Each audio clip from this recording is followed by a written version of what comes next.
Welcome back to the show. We got a great one lined up. Somebody roll that beautiful intro.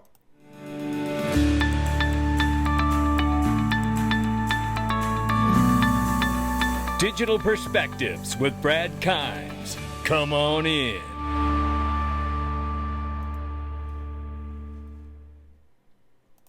Welcome back to the show. You can follow us on X, YouTube, and digperspectives.com for exclusive content. Right now, $3.33 trillion market cap for crypto. The market's up 0.8%.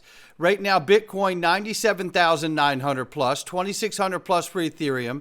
XRP's back at the number 4 spot temporarily. We're $2.45. Now we're up 1.7 on the 24-hour, and we're up 4.4 on the 7-day.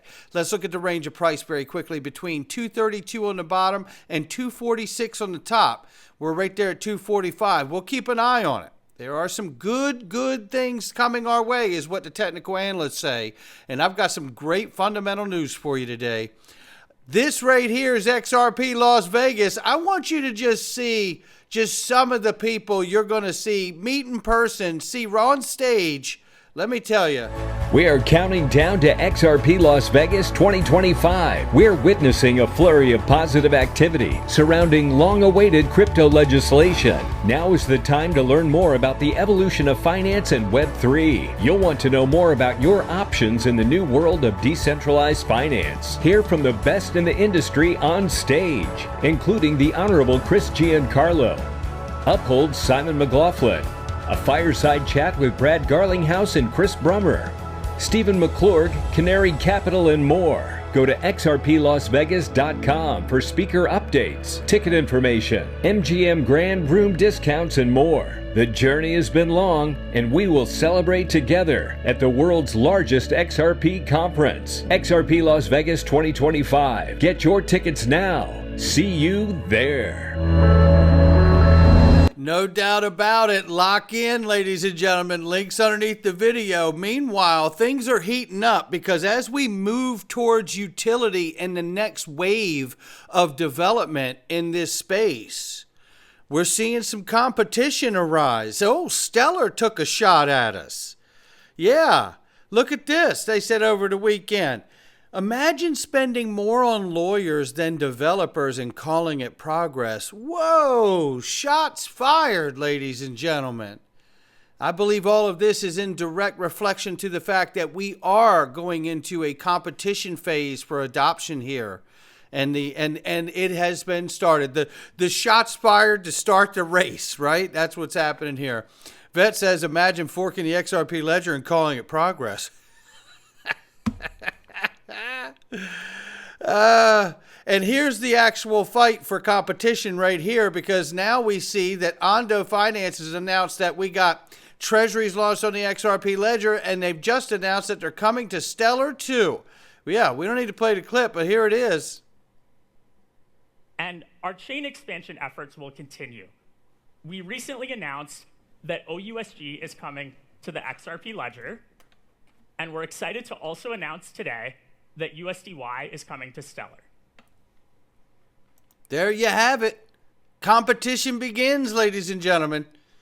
David Schwartz says this: if you strike at the king, you better not miss. Now, I can't say this is directly related to Stellar, but it feels like it because it was the next day, right? Or just after midnight on that, after the February the 8th when Stellar took that shot at everybody. So I can't say it is, but it certainly feels appropriate.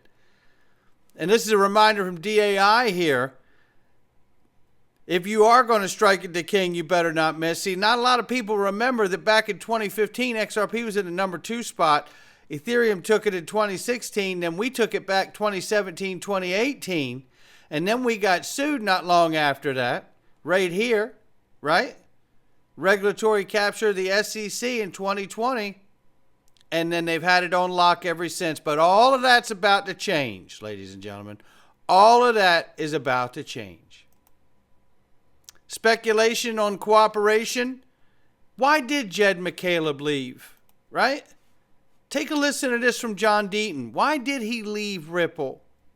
And why wasn't he pursued by the SEC at all? Now, why Jed McCaleb was left off. And I have nothing against Jed McCaleb. I personally think that Jed McCaleb would be on the Mount Rushmore of crypto, right? You'd have Satoshi and you'd have Vitalik and you'd have Jed McCaleb. Why? Well, Jed McCaleb is responsible. He's a Bitcoin developer. He was involved with Mt. Gox. He started the XRP ledger and XRP, and then he went on with XLM. So I'm not saying anything bad against the guy, but here's a fact. I stick to facts. And facts are that during the lawsuit, from the day the lawsuit was filed against Ripple, Brad Garlinghouse, and Chris Larson, until the lawsuit ended, the SEC was seeking $1.3 billion from Ripple, Brad, and Chris. Yet during that period of time, Jed McCaleb sold $2.6 billion, twice what the SEC was seeking against Ripple and its executives of XRP. He sold that during the pendency of the lawsuit. And I bring that up only because it proves that the SEC is full of shit. If XRP was a security and all cells were securities, then why are they letting the co-founder sell twice as much as the company? Damages are seeking against the company for the same type of cells. And this is where I have highlighted this exact thing for years during this court case. It astounds me. And for Jed McCaleb and the Stellar crew to take shots at us, knowing that we've paved the way for this entire space. Remember, Brad and Chris could have took a deal that helped Ripple themselves and XRP and said to hell with the rest of the market. And they didn't do that. But yet we're still catching shade. Well, you know, digital asset investor asked Grok on X, what could be the deal here? Why was Jed McCaleb not included in the SEC lawsuit? And some people speculate that there may have been cooperation from Jed McCaleb. Others speculate in a theory that there could have been some form of legal immunity or agreement with the SEC allowing him to sell his XRP without being charged. It's all speculative, but this is what people have been pondering. Was he able to do it? Remember, 9 billion XRP sold from his taco stand wallet. And I've had the conversations ongoing offline and online with Big Skinny and others. Who bought that 9 billion? Was it the retail folks or was it the U.S. Treasury or the Fed? Furthermore, let's wrap it with this here. David Schwartz, when asked why did Jed McCaleb leave Ripple to start Stellar, this is what he said. You can feel the animosity between everyone.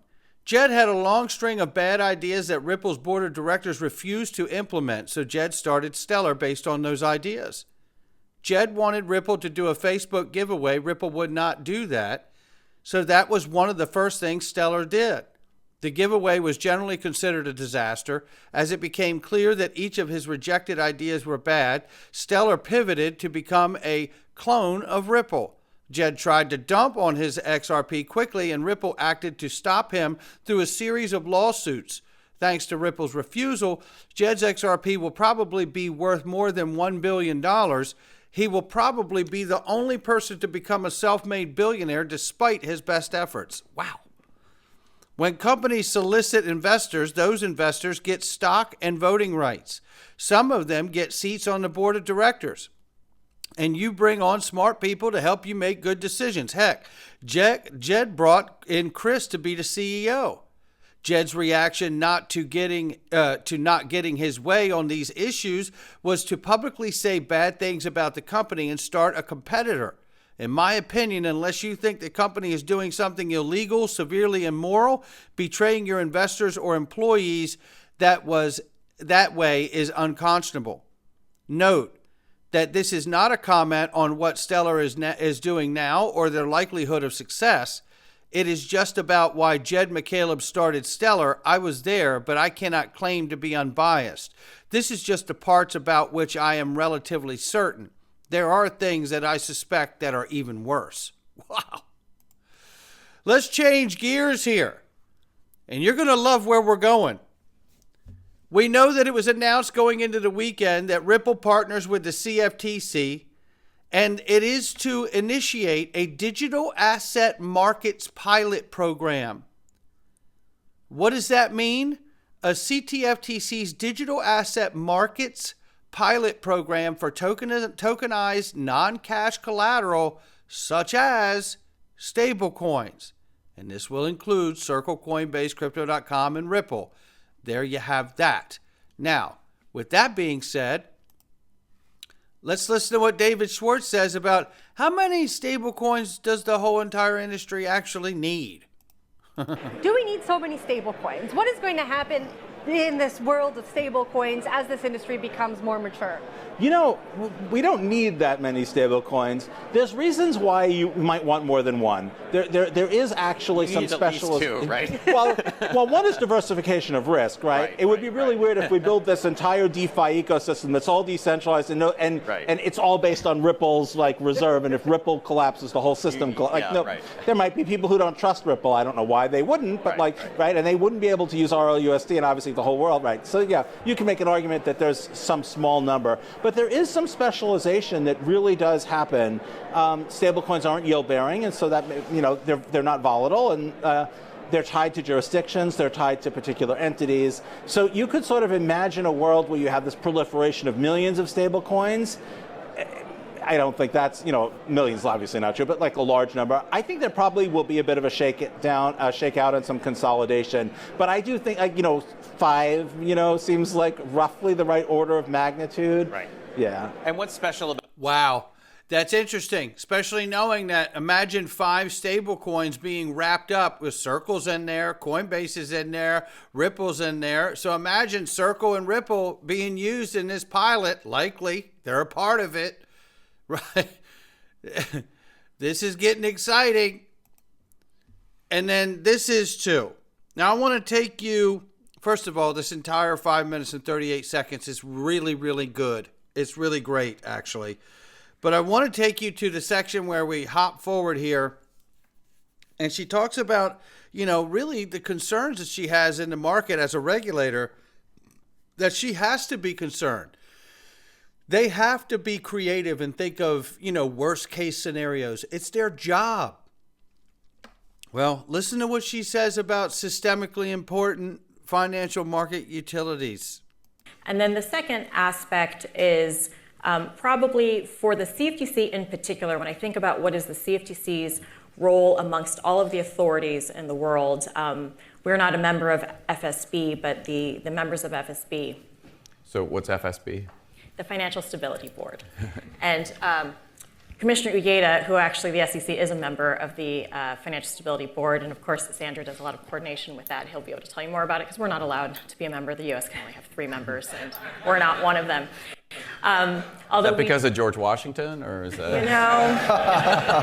That's a good question to ask. I think we'll have to put that on the follow-up.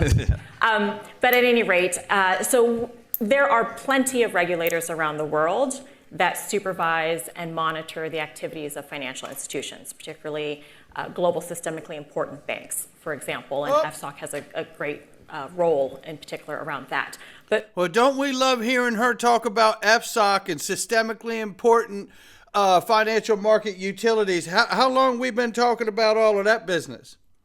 Well, certainly since that court case came about. Because I said that court case is just as much an audit and vetting process as it is a legal matter. And now she's talking about systemically important financial market utilities.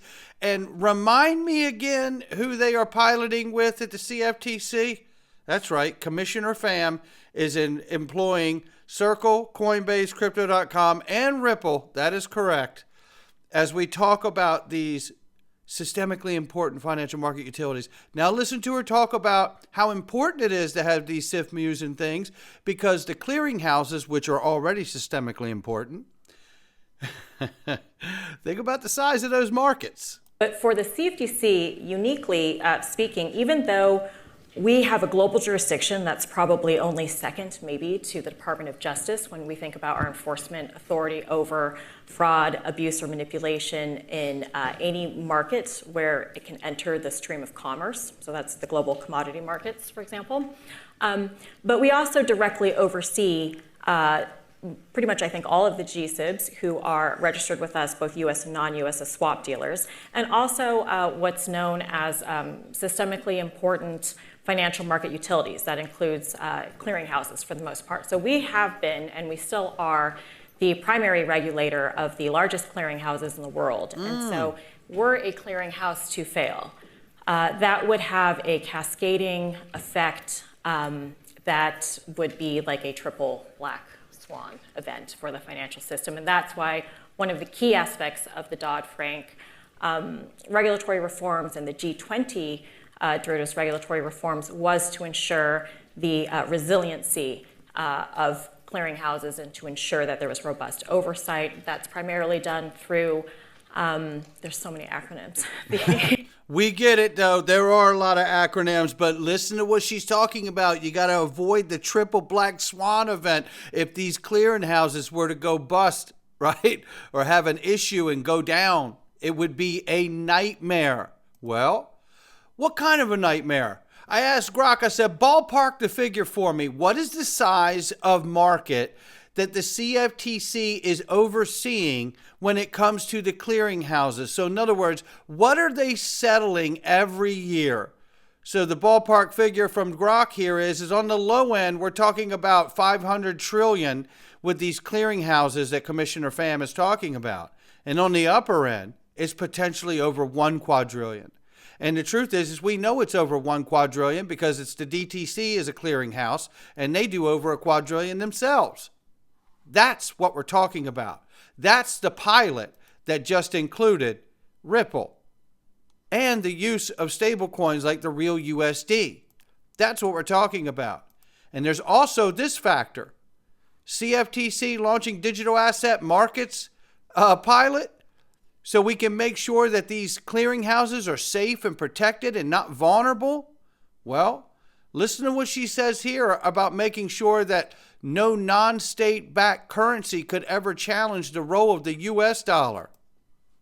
I think when you look at traditional schools of thought around geopolitical power, you have, of course, military power, and you have economic power, and you have the U.S. dollar as the world's reserve currency. So I think people are very concerned that should, because of these innovations in digital assets, in particular, if there really is a movement towards certain stablecoins, for example, payment stablecoins that are not, clearly they're not digital fiat because that would be a CBDC, and they're also not tokenized commercial bank money. And so if there's ambiguity over that regulation and over what those stablecoins might be, people are really worried that that's going to be a movement away from the US dollar as the world's reserve currency.